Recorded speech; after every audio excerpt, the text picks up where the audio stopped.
दोस्तों, इस समय रियाद में मुस्लिम नेशन की बैठक हो रही है।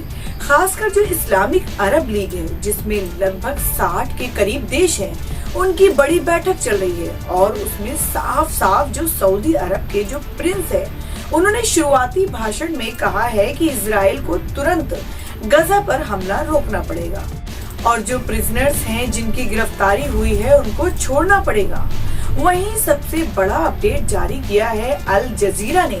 लगभग 11,000 लोगों की मौत हो चुकी है और गजा के बाद अब वेस्ट बैंक में भी बमबारी हो रही है और लोगों की मौत हो रही है। और इसके बाद इस्लामिक देशों की बड़ी बैठक चल रही है। उन्होंने साफ साफ कहा है, जो शुरुआती भाषण में रियाद में बैठक चल रहा है, आज और कल बैठक चलेगी।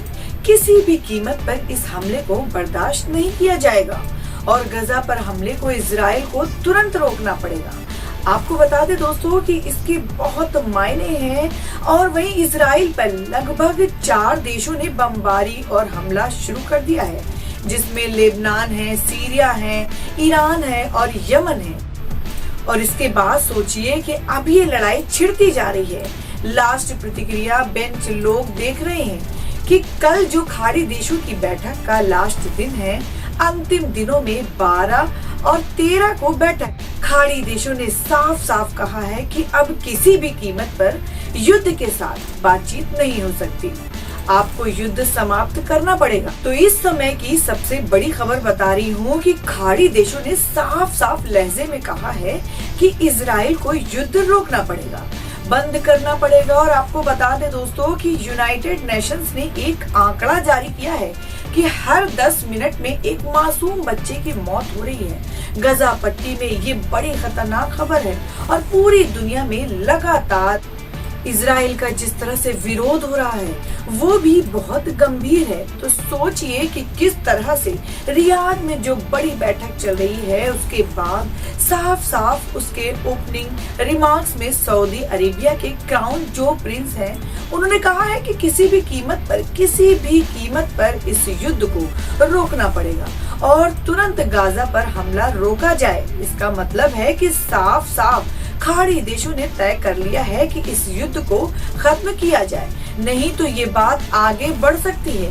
वहीं जो पड़ोसी मुल्क है, खासकर इजराइल का अर्थ 40-3 का, उसमें खासकर ईरान, यमन और सीरिया जो है और लेबनान ने, ये 4 देश लगातार इस युद्ध में शामिल हो रहे हैं। रूस हथियारों की सप्लाई कर रहा है। वहीं अभी फिलहाल गजा को पूरी तरह से नेस्तनाबूद कर दिया गया है, खाक में बदल दिया गया है, मलबे में तब्दील कर दिया गया है। लेकिन अब जाकर इसका रिएक्शन हो रहा है, प्रतिक्रिया हो रही है। और जो सबसे ज्यादा इजराइल जो परसेप्शन बना चुका था कि ईरान फिलिस्तीन जो है वो आतंकवाद, वहां से आतंकवाद जो है या वो आतंकवादी मुल्क है, उसको लेकर भी लोगों की प्रतिक्रिया जो है अब ठीक ठाक होने लगी है। और पूरी दुनिया में इजराइल को लेकर एक जो लोगों में गुस्सा है और इजराइल को लेकर परसेप्शन बदला है कि इजराइल शायद विस्तारवादी नीति अपना रहा है।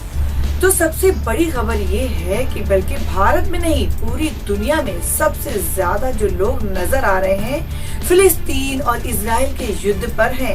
और आपको कुछ बैकग्राउंड बता दूं कि 1948 में दोनों देश आजाद होते हैं। इसके बाद में लगातार फिलिस्तीन पर कब्जा कोशिश होती रहती है, लेकिन अब तक ऐसा नहीं हुआ था कि खाड़ी देश इस तरह से एकजुट हो। तो सोचिए, अमेरिका लगातार खाड़ी देश में अपना अड्डा बनाए हुए है। 13 उसके सैन्य अड्डे हैं, 40,000 से ज्यादा जवान हैं और अब तक कभी भी खाड़ी देश से यूनाइट नहीं हुए थे। अमेरिका ने इराक पर हमला किया, लीबिया पर हमला किया, अफगानिस्तान पर हमला किया। खाड़ी देशों ने इस तरह से रिएक्ट नहीं किया था, लेकिन जिस तरह से इस युद्ध में मासूम लोग, निर्दोष लोगों को और आम लोगों को मारा जा रहा है, उसके बाद पूरी दुनिया में विरोध प्रदर्शन है और रिएक्ट भी हो रहा है। खाड़ी देश एकजुट हो रहे और अब आज के समय में कोई खबर आप छुपा नहीं सकते, प्रोपोगेट नहीं कर सकते। इराक पर, लीबिया पर जब हमला हुआ था, उस समय लोगों के पास बीबीसी था और CNN था। उन लोगों ने प्रोपोगेट किया कि इनके पास रासायनिक हथियार है और वो हमला हो गया और वो देश तहस नहस हो गया। आज के समय में खासकर अल जजीरा ने शानदार काम किया है कि वो सबसे शानदार रिपोर्टिंग कर रहा है। वैसे भारतीय कोई मीडिया तो नहीं गई फिलिस्तीन, गजा पट्टी शुरुआत में, और उन लोगों ने जिस तरह से प्रोपेगेंडा चलाया कि हमास को आज भी भारत के गृह मंत्रालय आतंकी संगठन नहीं कहता है, यूनाइटेड नेशंस भी उसको आतंकी संगठन नहीं कहता है, और वे यूनाइटेड नेशंस लगातार एडवाइजरी जारी करने के बाद 120 देशों के कहने के बाद भी भले फिलिस्तीन पर हमले नहीं रुके, इजराइल ने सीज फायर नहीं किया हो, लेकिन खाड़ी देशों की बात को अनसुना करना बहुत मुश्किल होगा, क्योंकि अमेरिका का सारा हित जुड़ा हुआ है। जैसे भारत में आदिवासी इलाकों में खनन होता है, खनन करने वाले अमीर लोग होते हैं, शहरी लोग होते हैं, व्यापारी होते हैं, उसी तरह से खाड़ी देशों में जो तेल के कुएं हैं, जमीन है, वो उनकी है, लेकिन सारा कारोबार अमेरिका का है और खाड़ी देशों से उसका मार्केट बहुत बड़ा है।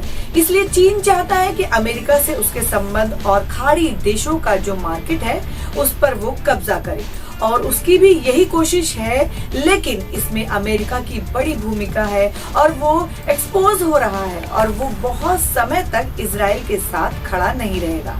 खाड़ी देशों ने कमजोर नस दबाना शुरू कर दिया है और उसे पता है कि अमेरिका बगैर व्यापार के नहीं रह सकता है। जो व्यापार उसका खाड़ी देशों में है, तो खाड़ी देशों की पहली बैठक के पहले ही स्पीच में कहा गया है कि तुरंत गाजा पट्टी पर जो मिलिट्री ऑपरेशन है उसको रोका जाए, लोगों को छोड़ा जाए। तो सवाल है कि जो गाजा पट्टी को निस्तो नाबूद कर दिया गया है, तब्दील कर दिया गया है, जो मलबे में ढेर में बदल दिया गया है, उस पर उसका कंपनसेशन भी देना पड़ेगा। वहीं अमेरिका घिर गया है, वहीं इजराइल कब तक इस तरह से लड़ता रहेगा, क्योंकि हमास में लगभग 10 लाख फिलिस्तीनी जिनके घर परिवार खत्म हो गए हैं, वो शामिल हो रहे हैं। गजा पट्टी के बाद आप वेस्ट बैंक की तरफ भी हमला बढ़ रहा है। खाड़ी देश नाराज है, लेबनान, हिजबुल्लाह, हुती, सीरिया से ये देश जो है, और इजिप्ट, तुर्की, ये सब देश जो है वो नाराज है, और एशिया में मुस्लिम कंट्री सबसे ज्यादा है,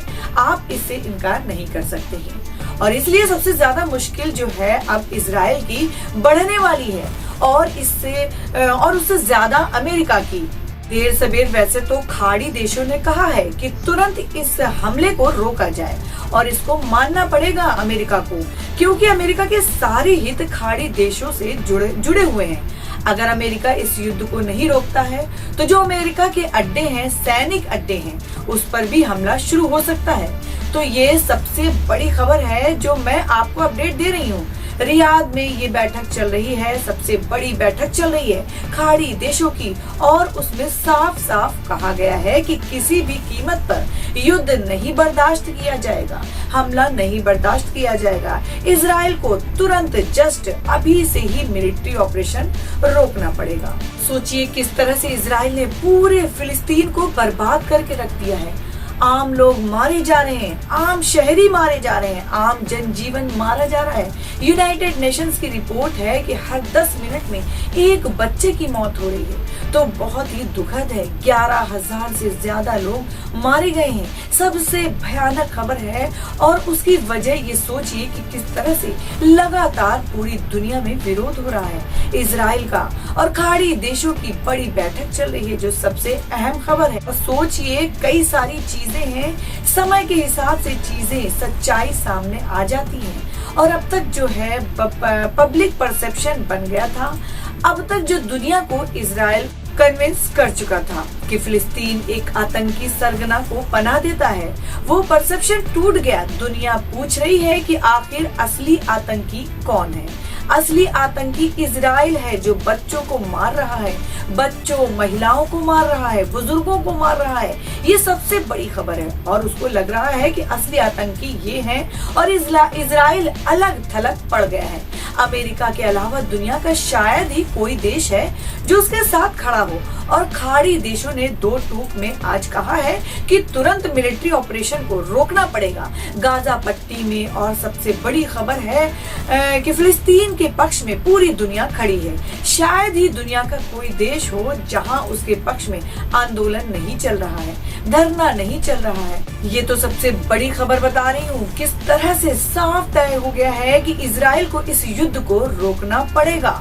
वहीं इसके जवाब में इजराइल पर भी हमले जो हैं वो बढ़ गए हैं। और हाल ही दिनों में जो अभी करंट स्थिति है, लगभग 4 देश जो हैं वो लगातार हमले कर रहे हैं। ये सबसे बड़ी खबर आपको बता रही हूँ कि रियाद में बड़ी बैठक चल रही है मुस्लिम कंट्री की, और वो बैठक बहुत ही महत्वपूर्ण है, इम्पोर्टेंट है। और सऊदी अरब 2 ऐसे देश हैं, कतर और सऊदी अरब, जो पावर सेंटर्स हैं और जिसको आप इग्नोर नहीं कर सकते हैं। 60 के करीब खाड़ी देश हैं, 57, और वो सब एकजुट हो रहे हैं। रियाद में बड़ी बैठक चल रही है। एक साथ कहा गया है कि इस युद्ध को रोका जाए, हमले को रोका जाए। तो बड़ी खबर बता दूं कि और अब इजराइल को या तो हमले को रोकना पड़ेगा या उसका खामियाजा भी उसको उठाना पड़ेगा। वहीं लेबनान, सीरिया, यमन और जो ईरान है वो अपने तरीके से हमला लगातार कर रहा है। अमेरिकी बेस को भी ठिकाने निशाने बनाया जा रहा है। लेकिन सबसे ज्यादा जो आम फिलिस्तीनी हैं, जो सड़कों पर आ चुके हैं, और पूरा फिलिस्तीन जो है वो लगभग विस्थापित हो चुका है। तो सोचिए, दुनिया भर में तो ये मैसेज तो जा ही चुका है कि दरअसल इजराइल जो है वो आतंकवाद से नहीं लड़ रहा है, वो विस्तारवाद कर रहा है, वो जमीन कब्जाना चाहता है।